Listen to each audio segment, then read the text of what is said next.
Bendiciones, hermanos, le damos las gracias al Señor por la oportunidad que nos concede en esta ocasión para la discusión de la lección 26, en la cual estaremos hablando de la visión de la ciudad celestial. Y aquí estaremos hablando con relación a lo que Dios tiene ya planificado para los redimidos.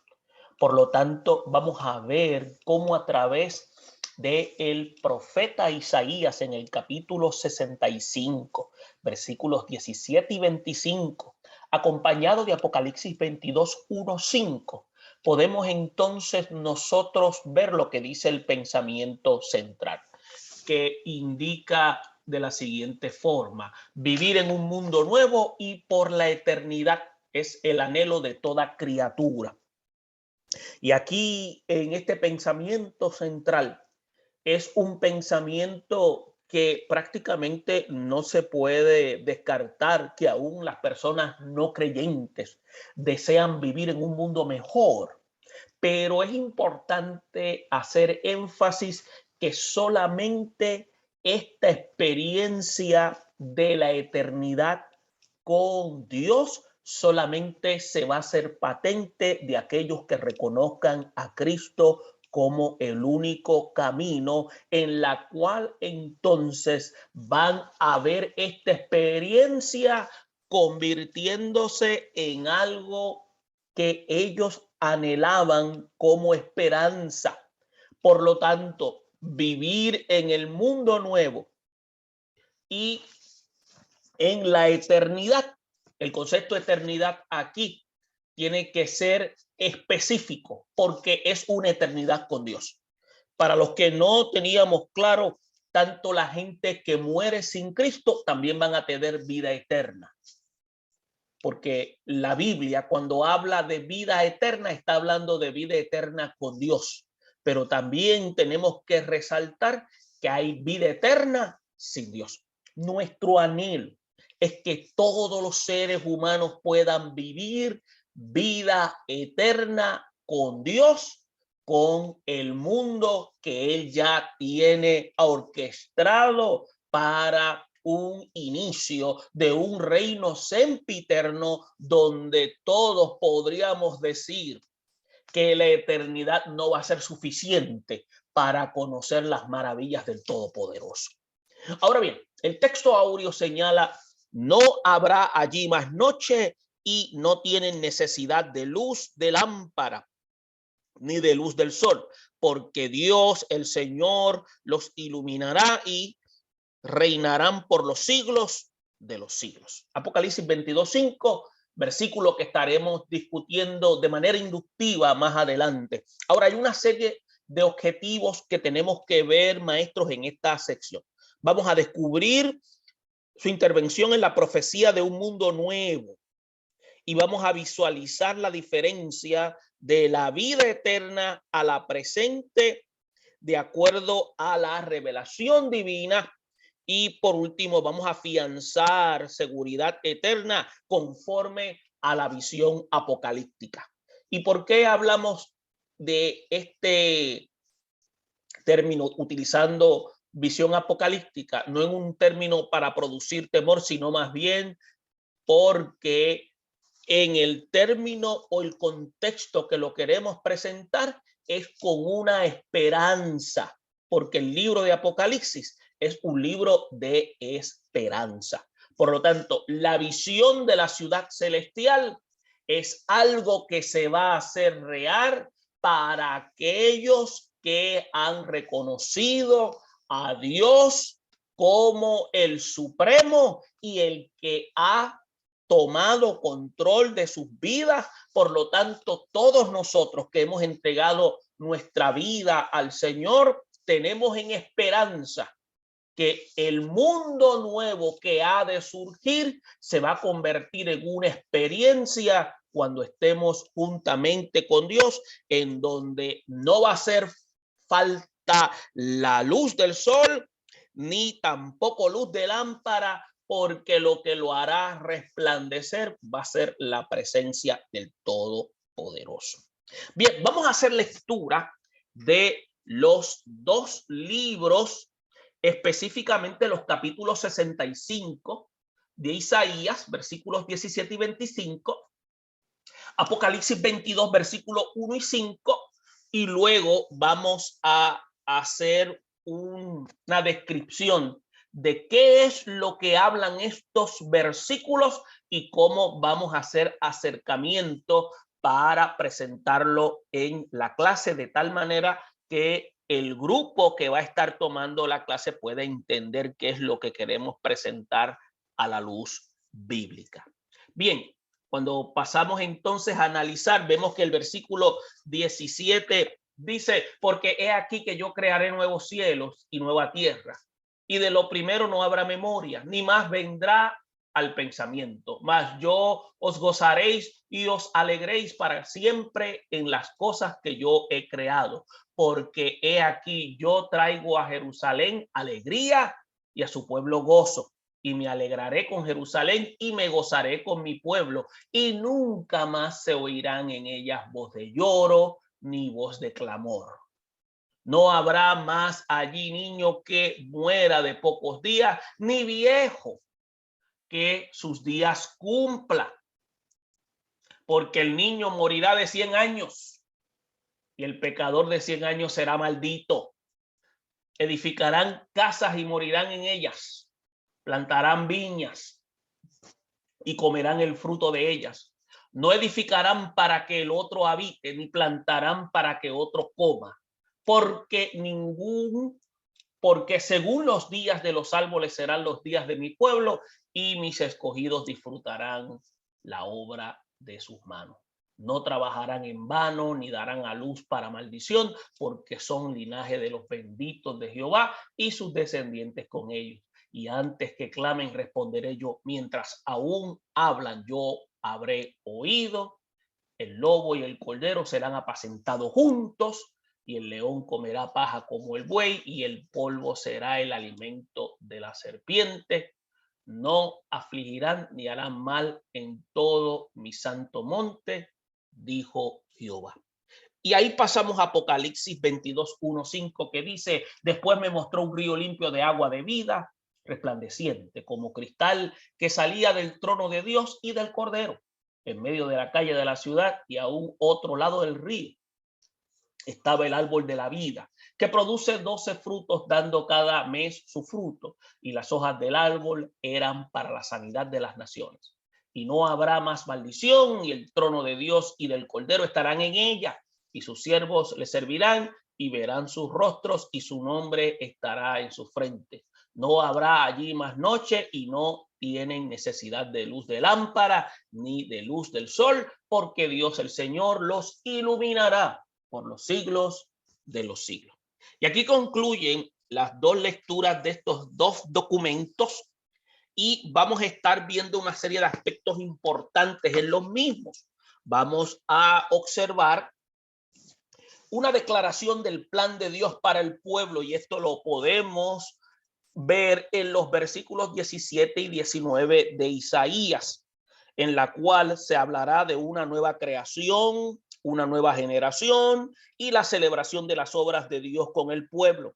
Luego vamos a estar trabajando las bendiciones de la nueva creación de Dios, que están en los versículos 20 al 25, en la cual habla de la longevidad y el poder para disfrutar de sus obras, como una comunión y paz sin límite. Y pasamos como tercer aspecto a la belleza y santidad de la eternidad, que se encuentra contenido en los versículos 1 y 5 del capítulo 22 de Apocalipsis, en la cual el río de Dios y el Cordero produciendo sanidad, y vamos a ver los efectos del reinado de Cristo en el nuevo mundo.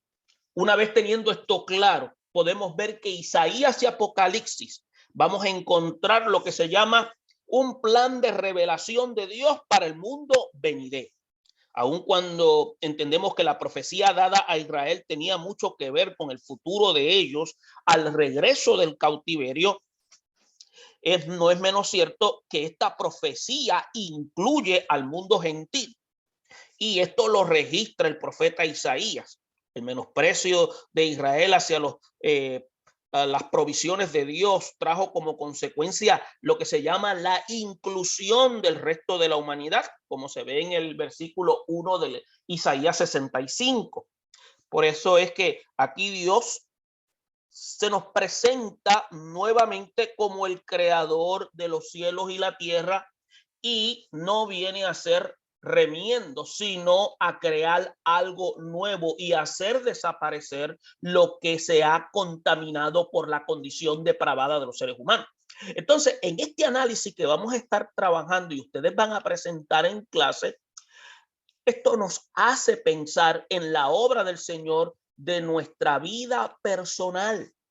Dios, por medio de nuestra fe en el sacrificio de su Hijo Cristo, nos hace renacer, como decía el apóstol Pablo en Efesios 2:10, porque si hay cielos nuevos y tierra nueva, tiene que haber en ellos gente nueva. Entonces, el principio de la vida eterna está íntimamente relacionado con la renovación de nuestra vida espiritual.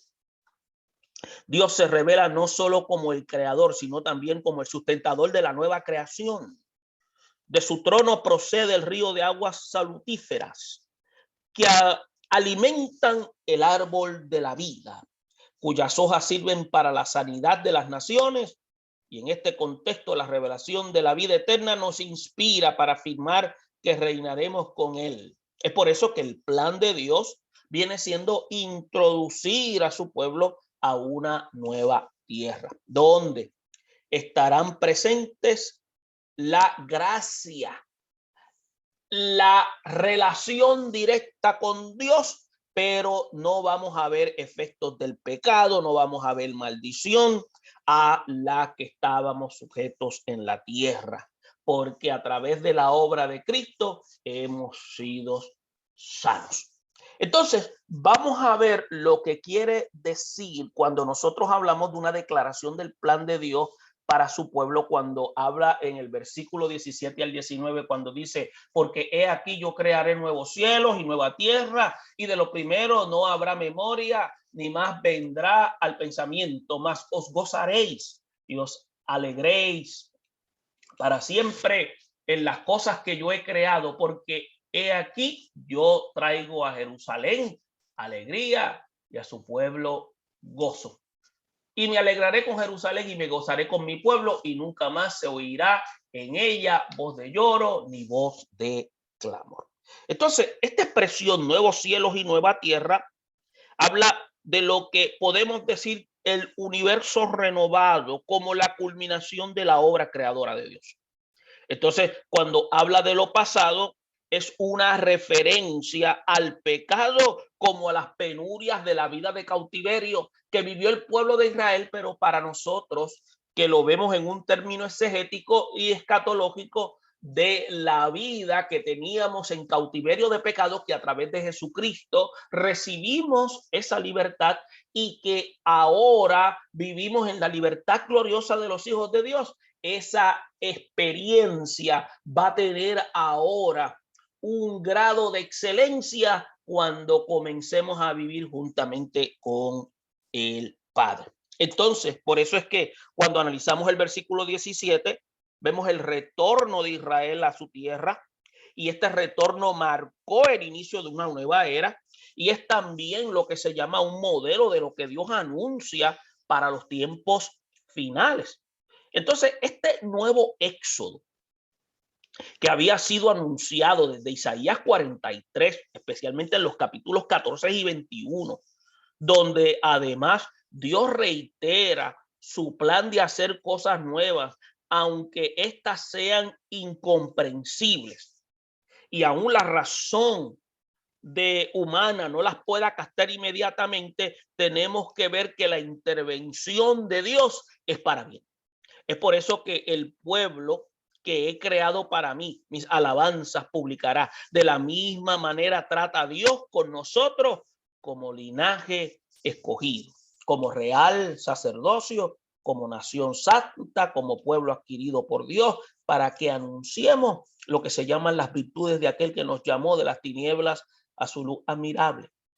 Esto es una especie más bien de paráfrasis de la primera carta del apóstol Pedro en el capítulo 2, versículo 7. Ahora, los cielos nuevos y la tierra nueva requieren de una nueva generación, de una nueva gente para que lo puedan habitar. Entonces, a esa experiencia es la que se refiere el apóstol en su segunda carta a la iglesia de Corinto cuando dice, de modo que si alguno está en Cristo, nueva criatura es. Las cosas viejas pasaron, y aquí todas son hechas nuevas.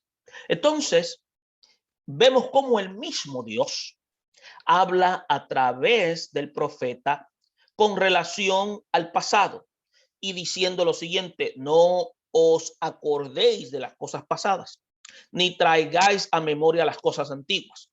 Y dice, he aquí que yo hago cosas nuevas, pronto saldrá a la luz. No las conoceréis. Entonces, otra vez dice, abriré camino en el desierto y ríos en la soledad. Y esto se lo dijo al profeta Isaías. Isaías lo hace patente en su escrito en el capítulo 43, versículos 18 y 19.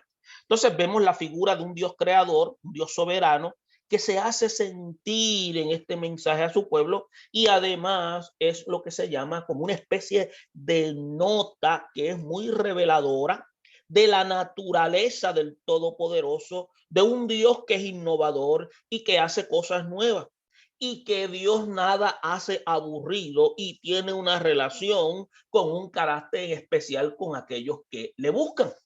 Es por eso que cuando analizamos los versículos 18 y 19, que menciona, que dice, más gozaréis y se alegraréis para siempre en las cosas que yo he creado, porque he aquí que yo traigo a Jerusalén alegría y a su pueblo gozo. Alegría y gozo son términos completamente distintos.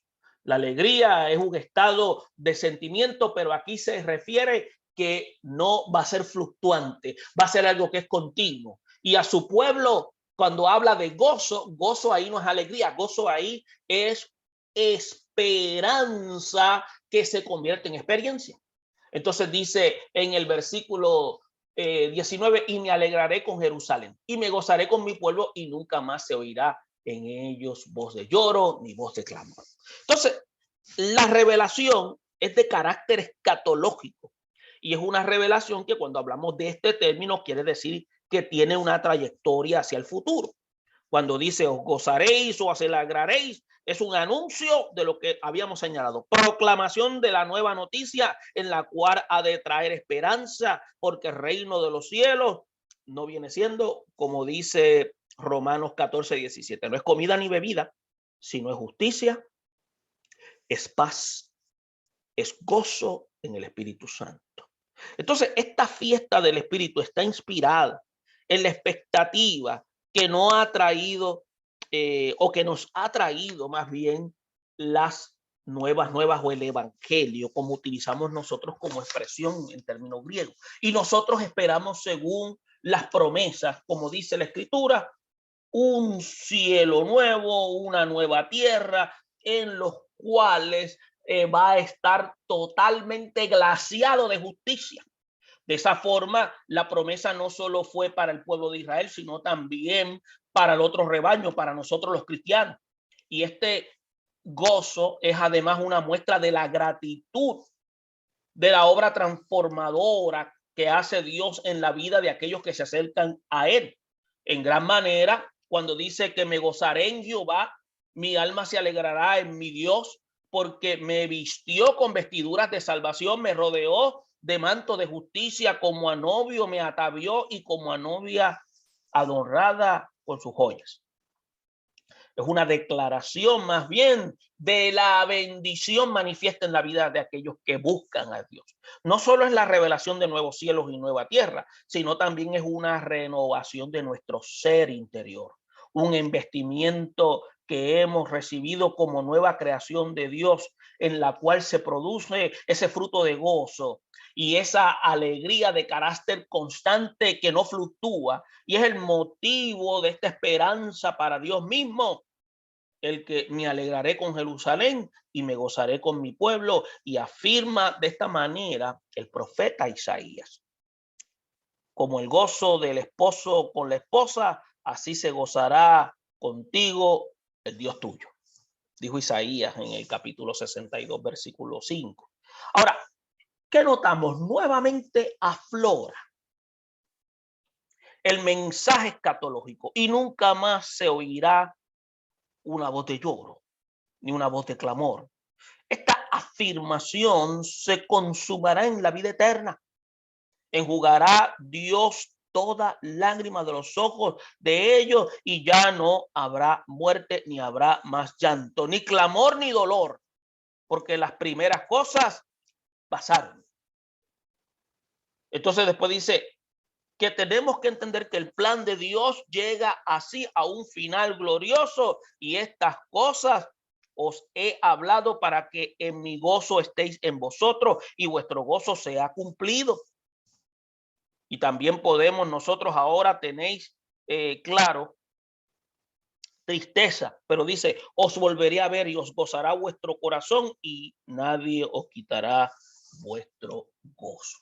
Entonces, esto es una declaración de un Dios que garantizó para aquellos que depositaron confianza en él y ellos la encarnaron en conducta, que iban a ser recompensados con una vida constante con Dios.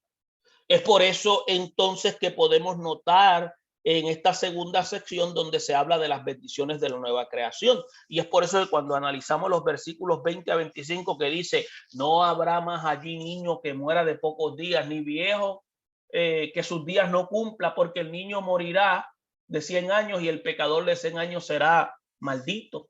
Edificará casas y morirán en ellas, plantarán viñas y comerán el fruto de ellas. No edificarán para que otro habite, ni plantará obra de sus manos.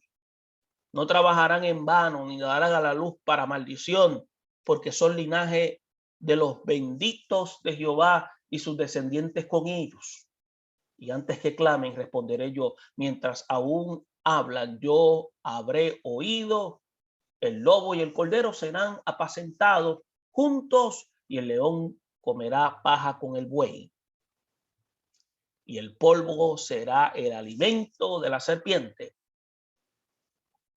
No afligirán ni harán mal en todo mi santo monte, dijo Jehová. ¿Qué es lo que significa aquí cuando hace la expresión de 100 años? 100 años constituye ser la señal del favor de Dios. Es una expresión que se usa para hablar de una larga vida.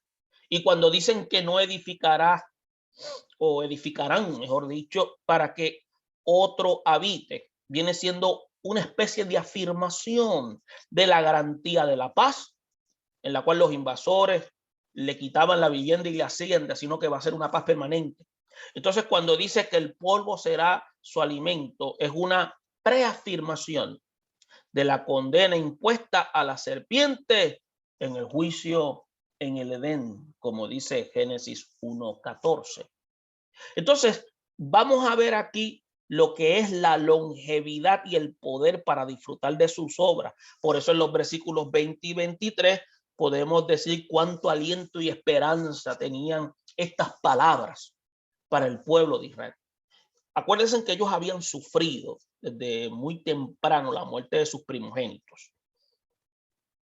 Y cuando hablamos de esto, y estas llegaron a mismo cometer delitos de sacrificarlos, creyendo en el error. Y esto cuando estamos hablando, usted se puede remontar a Éxodo 1:16, como también puede ver el Salmo 106, versículo 37, y aún la historia del libro de Segundo de Reyes, capítulo 17, versículo 16 y 17. Entonces, aquí, como en otras ocasiones, ¿qué hace Dios? Dios lo que hace es que recuerda los beneficios de la obediencia y de la fidelidad hacia Él y guarda sus estatutos y sus mandamientos, los cuales dice, yo te mando hoy para que te vaya bien a ti, a tus hijos después de ti y prolongues tus días sobre la tierra que Jehová tu Dios te da para siempre. Entonces, esta declaración es una declaración que aparece en Deuteronomio 4:40, pero como es palabra viva, todavía sigue vigente. Entonces, esta promesa que está asociada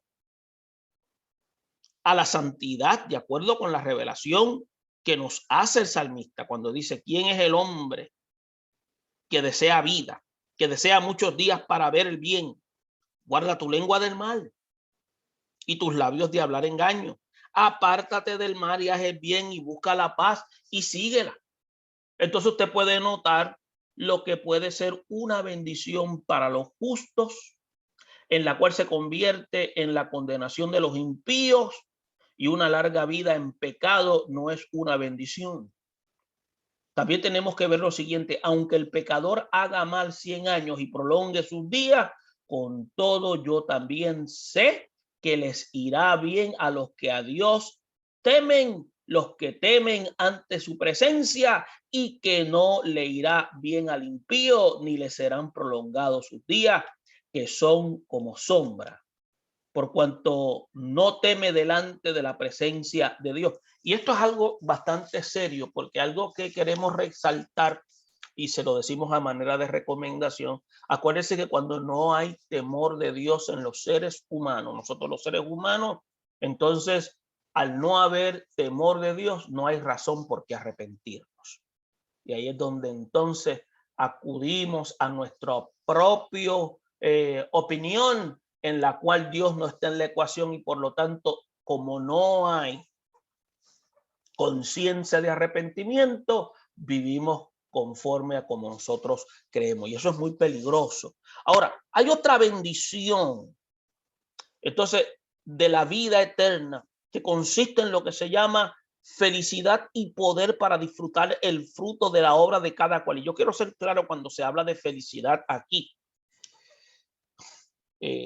Felicidad lo quiero presentar como un alto grado de complacencia en el término que Dios produce, no la felicidad que nosotros desarrollamos. La felicidad que nosotros desarrollamos es muy diminuta, es muy lo que se llama fluctuante, pero la felicidad que Dios ha producido en nosotros desde la salvación va a tener un nivel de trascendencia que no va a tener fluctuaciones. Entonces, Dios había hablado por boca tanto del profeta Amós, diciendo: y traeré del cautiverio a mi pueblo Israel, y edificarán ellos las ciudades asoladas, y las habitarán, plantarán viñas y verán el vino de ellas, o beberán el vino de ellas, y harán huertos y comerán del fruto de ellos, pues los plantaré sobre su tierra y nunca más serán arrancados de su tierra que yo les di, ha dicho Jehová tuyo.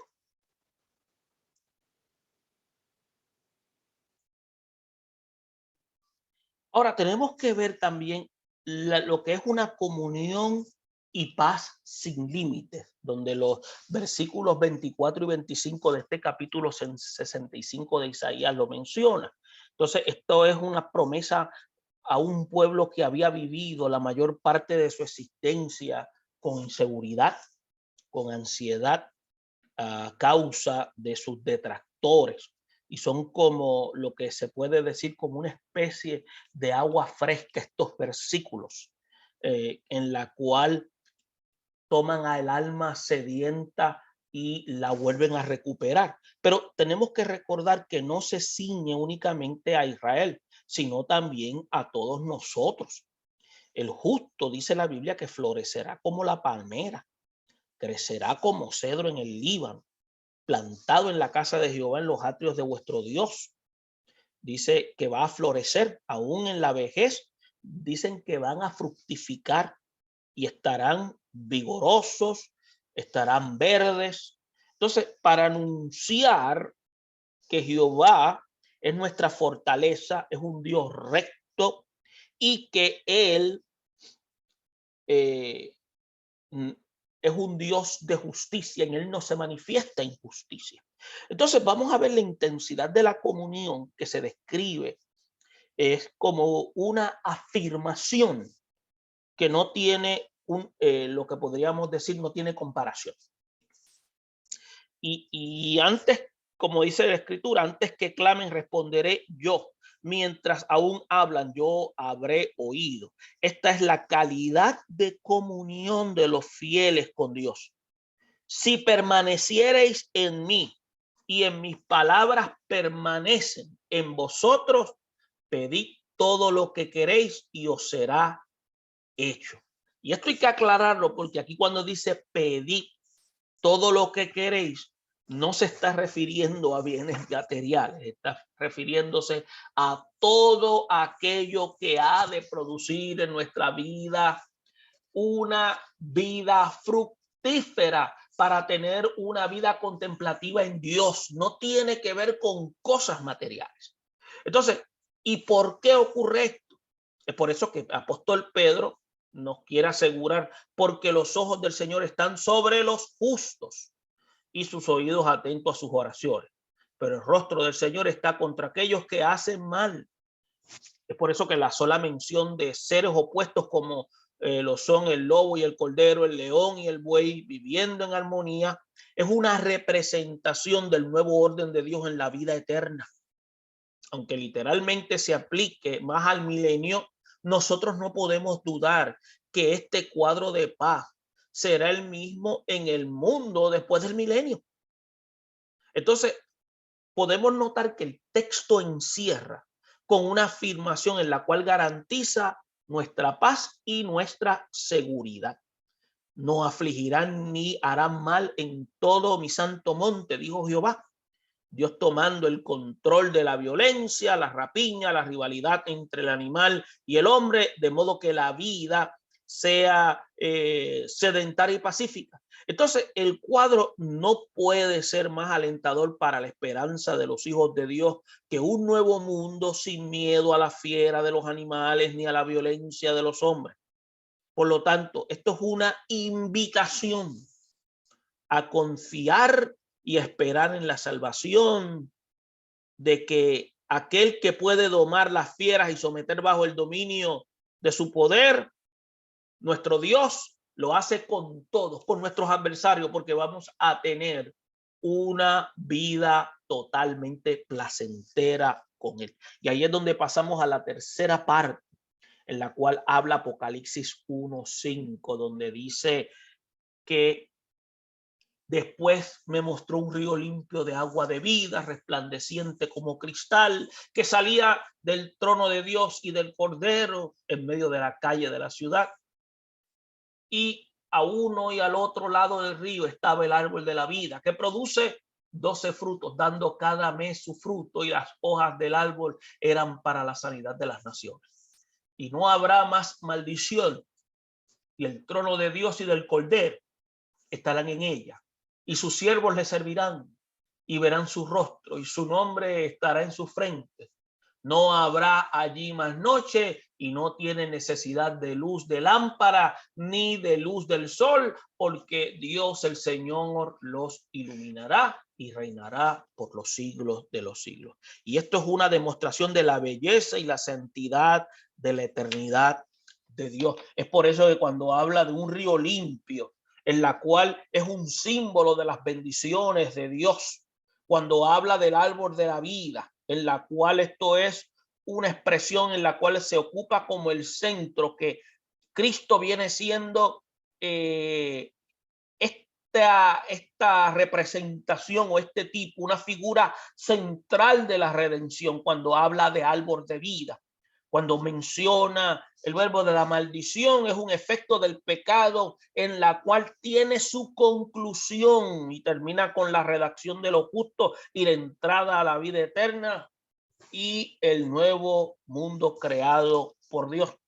Y cuando habla su nombre estará en su frente, viene siendo como una forma de identificación usada en tiempos antiguos, que es bien colocado en el nombre en una placa como una especie de distinción o sobre el casco que cubría la frente. Entonces, esta visión se inicia en el capítulo 14, versículo 1, que tenían nombre de él y el de su padre escrito en la frente. Entonces, quiere decir que vamos a estar identificados. Es por eso que cuando vemos los versículos 1 y 2 de Apocalipsis, hemos visto en Génesis cómo el río forma parte de la actividad de Dios en relación con el hombre y el mundo. Desafortunadamente, lo que Dios nos entregó para fertilizar, que fue la tierra, y satisfacer una necesidad primaria, como lo es la sed, se ha contaminado y se ha corrompido por el medio ambiente. Y es la descripción de la ciudad de Dios en Apocalipsis, en la cual se nos entrega una visión nueva de un nuevo río que es limpio, resplandeciente, con una misión semejante a la que había en el origen, en Génesis, para dar vida. Lo que da valor a este río no es simplemente su belleza, sino su procedencia. Su vena está en el trono de Dios y del Cordero. Es el río descrito por el profeta Ezequiel. Dice, y junto al río en la ribera a unos y otros crecerá toda clase de árboles frutales. Sus hojas no se van a caer, no va a faltar fruto, va a madurar en su preciso momento, porque sus aguas salen del santuario y su fruto será para comer y su hoja para medicina. Como decía el profeta en su libro, el profeta Ezequiel en el capítulo 47, versículo 12. Entonces a él también el salmista se refiere cuando dice, del río sus corrientes alegran la ciudad de Dios, el santuario de las moradas del Altísimo. La visión de este río no es otra sino la redención de la humanidad, teniendo a Jerusalén como punto de partida, según lo indica el profeta. Acontecerá también en aquel día que saldrá de Jerusalén aguas vivas, la mitad de ellas hacia el mar oriental y la otra mitad hacia el mar occidental, en verano y en el invierno. Finalmente, en el mismo podemos ver que Jesús afirmó, el que cree en mí, como dice la escritura, de su interior correrán ríos de agua viva. Entonces, la salud, que es hoy nuestra mayor preocupación, dejará de serlo cuando estemos morando en la nueva ciudad de Dios. No solo porque volveremos a una dieta vegetal, sino porque los efectos de la hoja del árbol de la vida son para sanidad. Es por eso que la medicina moderna se ha convertido en un dolor de cabeza para médicos y pacientes. Lo que arregla una cosa daña otra, en lo que nosotros llamamos efectos secundarios. Es por eso que la promesa aquí es de una salud total, una salud holística, completa, sin las complicaciones o efectos secundarios de procedimientos de la ciencia moderna. Bastará con solo comer de las hojas del árbol de la vida y es suficiente. Entonces, vamos a ver en los versículos 3 y 5 lo que nosotros habíamos descrito al principio, que vienen siendo los efectos del reinado de Cristo en el nuevo mundo. Aquí el texto termina haciendo afirmación que apuntan hacia el reino de Cristo, estableciendo en la nueva tierra, y este nuevo orden de vida pondrá fin a un estado de sufrimiento, inestabilidad y temor que hacen miserable la existencia humana. Dios aquí promete a su pueblo la eliminación de la maldición y el retorno a su tierra, y morará en ella, y no habrá nunca más maldición, sino que Jerusalén será habitada confiadamente, siendo que la maldición es por causa del pecado. Una vez el pecado es eliminado, por consiguiente cesará la maldición. Es por eso que el nuevo orden establecido es uno de carácter monárquico, donde Dios en su trono y junto con nuestro Redentor, ambos recibirán la reverencia y el servicio de sus siervos, los redimidos. Entonces uno de los ancianos habló diciéndome, estos que están vestidos de ropas blancas, ¿quiénes son? ¿Y de dónde han venido? Y ahí es donde se les responde, yo le dije, Señor, tú lo sabes. Y él contestó, estos son los que han salido de la gran tribulación y han lavado sus ropas y las han emblanquecido en la sangre del Cordero. Por eso están delante del trono de Dios y le sirven día y noche en su templo, y el que está sentado sobre el trono extenderá su tabernáculo sobre ellos. Entonces, otro efecto del reinado de Cristo será la identidad de sus siervos de un modo peculiar. Llevarán su nombre en sus frentes. Debemos entender por esto que, como enseña la misma escritura, este nombre se lleva en el corazón. Entiéndase, corazón en nuestras conciencias integradas. Entonces, el Evangelio de Juan lo que expresa es esta expresión, valga la redundancia, lo que expresa es esto de la misma forma, cuando dice, mas a todos los que le recibieron, a los que creen en su nombre, les dio de ser hechos hijos de Dios, los cuales son engendrados de sangre ni de voluntad, o mejor dicho, los cuales no son engendrados de sangre ni de voluntad de carne, ni de voluntad de varón, sino de Dios. Y otra bendición será la luz que iluminará todo. Y como no habrá noche, será luz perfecta.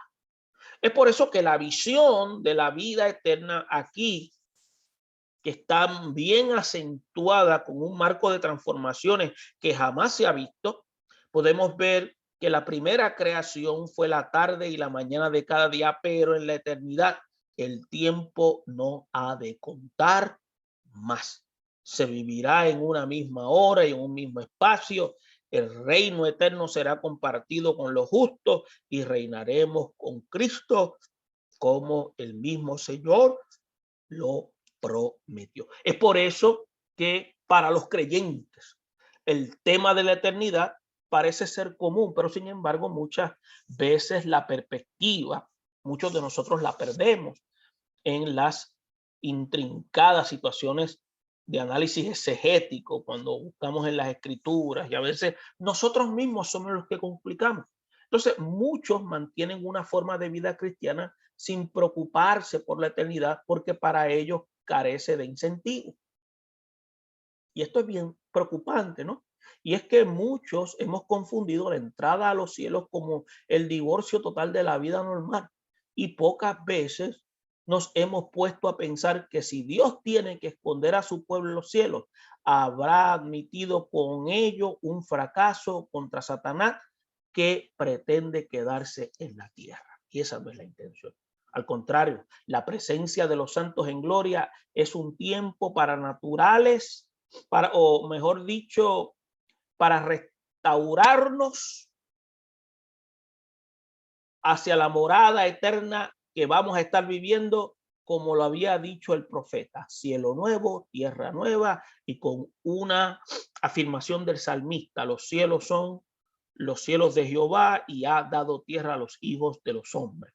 Entonces, a causa de la impotencia humana para enderezar lo que ha torcido, Dios mismo ha de venir con poder, transformar el mundo, porque también la creación misma será libertada de la esclavitud de la corrupción a la libertad gloriosa de los hijos de Dios, porque sabemos que toda la creación gime a una, y a una están con dolores de parto hasta ahora.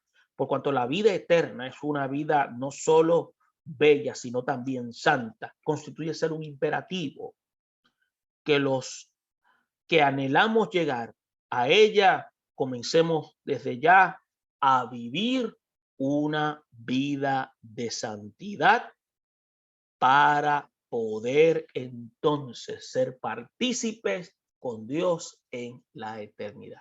Esperamos que esta información ayude para que usted pueda desarrollar la clase de tal manera que pueda ser de edificación en sus respectivas congregaciones. Bendiciones.